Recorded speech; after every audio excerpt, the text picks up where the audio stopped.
একটু বমি হলো, পেটে ব্যথা হলো, তারপরেই শুরু হয়ে গেল প্রফিউজ ওয়াটারি ডায়রিয়া। যথাযথ সময় যদি আমি চিকিৎসা শুরু করতে না পারি, ডিহাইড্রেশনেই পেশেন্টের সেখানে মারা যাওয়ার সম্ভাবনা থাকে। সময়টা ঋতু বদলের, শীত নেই, গরম আসছে, এই সময় অসুখ বিসুখ লেগেই থাকে। সম্প্রতি শহরে প্রকোপ বাড়ছে ডায়রিয়া। চিকিৎসকদের মধ্যে কেউ কেউ মনে করছেন এটা রোটা ভাইরাসের কীর্তি, আক্রান্ত হচ্ছে শিশুরা। কিন্তু ভ্যাকসিন নেওয়ার পরেও কি রোটা ভাইরাসের দাপট অব্যাহত? কোন কোন বিষয়ে সাবধান থাকবেন আসুন জেনে নেওয়া যাক। রোটা ভাইরাস ডায়রিয়া, কথাটাই আমরা বলছি ডায়রিয়া, তার মানে প্রচুর জল লস হবে।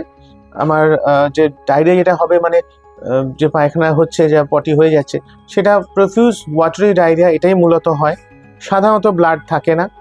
সেকেন্ডারি অনেক সময় হতে পারে মানে এদের ক্ষেত্রে অনেক সময় দেখা যায় যে 5-7 দিনের পরেও অনেক সময় জলের মতো পটি হয়ে চলেছে, তখন হয়তো ইন্টেস্টিনের ইনার লেয়ার হয়তো স্লাফিং হলো, তখন রেয়ারলি কখনো কখনো ব্লাড আসতে পারে, but that is extremely rare. তাই ব্লাড কখনো থাকবে না, বরং উল্টোটা, যদি রক্ত আছে তাহলে সেটা আর যাই হোক, রোটা ভাইরাস ডায়রিয়া হওয়ার চান্সটা কম।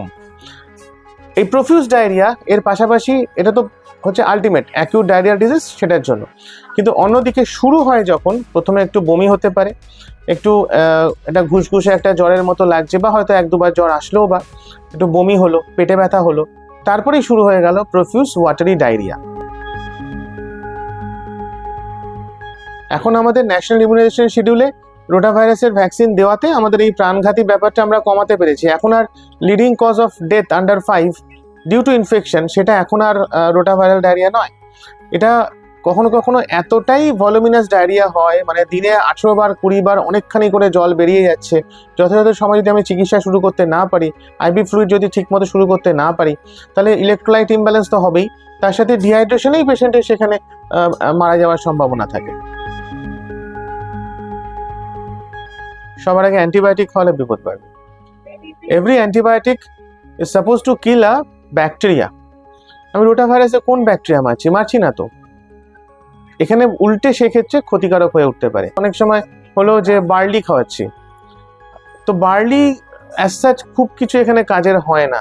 প্রচুর সাবু খাওয়াচ্ছি না, অ্যাজ সাচ এগুলো প্রবলেম হয় না। আমাদের দরকার হচ্ছে ইলেকট্রোলাইটস যাতে ইমব্যালেন্স না হয়, জল যাতে শুকিয়ে না যায়, তাই জলের রিপ্লেসমেন্ট জল, এবং ইলেকট্রোলাইটসের রিপ্লেসমেন্ট ইলেকট্রোলাইট। তাহলে সেক্ষেত্রে আমাদের প্রচুর ওআরএস, এবং সেটা প্রপার WHO ওআরএস অনলি, অন্য কোনো ওআরএস নয়। WHO ওআরএস যে ফর্মুলা, সেই ওআরএসই আমাদেরকে দিতে হবে। যদি সেটা মুখে দিয়ে রিপ্লেস করা সম্ভব হচ্ছে না, তাহলে ইন্ট্রাভেনাস ফ্লুইড দিতে হবে। এটা গেল একটা দিক। আর একটা, অনেক সময় হয় যে গ্লুকন ডি খাওয়াবো, আমি নাম করেই বললাম, স্পেসিফিক এই ব্র্যান্ডটাই বলা হয়, না খাওয়াবেন না, এটা উল্টে কিন্তু ডায়রিয়া বাড়িয়ে দেবে। অযথা যদি আমার বাইরের দুধ, অ্যানিমেল মিল্ক, মাদার্স মিল্কের কথা আসছে না, অ্যানিমেল মিল্ক যদি তখন সেক্ষেত্রে বেশি পড়ে, তাহলে কিন্তু আমার সেটা হজমের সমস্যা হলেও হতে পারে। কোনো ভ্যাকসিন 100% প্রোটেকশন দেয় না, সেটা আমরা কিন্তু কখনোই দাবিও করিনি। বরং আমরা যেটা বলি যে এই ভ্যাকসিনটা দিলে আইদার ইনফেকশনটা হবে না, আর যদি বা ইনফেকশনটা হয়, তাহলে সেই ইনফেকশনের যে তীব্রতা, সেটা অল্পের ওপর দিয়ে যাবে। এটাই আমাদের টার্গেট। আমাদের তো 100% যে রোটা ভাইরাস হবে না, এই দাবি তো কেউ কখনো করিনি।